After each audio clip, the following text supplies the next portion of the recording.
তো সবাইকে আমার তরফ থেকে শুভ শিবরাত্রি। তো আজকে শুভ শিবরাত্রি। তো আমি প্রতি বছরই করি, কিন্তু এবছর করতে পারবো না, এই কারণ মনটা খুবই খারাপ হয়ে আছে, কারণ করতে পারবো না।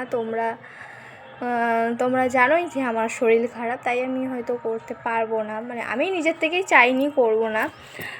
যে আমি বলেই এসছিলাম প্রথম থেকে যে শিবরাত্রি করবো না, যখন গায়ের কাছে চলে এসছে না, মানে তখন মনে হচ্ছে কেন যে বললাম করবো না। এখন মনটা খুব খারাপ লাগছে, যেহেতু প্রত্যেক বছর শিবরাত্রি করি আমার বোনদের সাথে, মানে আমার মাসির মেয়ে, মামার মেয়ে, মামি সবার সাথে করি। তো সবাই শিবরাত্রি করছে, যখন আমি করছি না তখন আমার তো একটু মনটা খারাপ হবে না।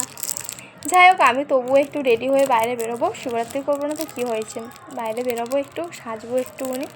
তো তোমার সাথে শেয়ার করবো আমাদের পাড়ার শিবরাত্রি কেমন হয়। তো এটাও বলি, আমার শ্বশুরবাড়ি যেখানে, আমার বাপের বাড়িও সেখানে, পুরো কাছাকাছি। তো শেয়ার করব। তো চলো, টাটা।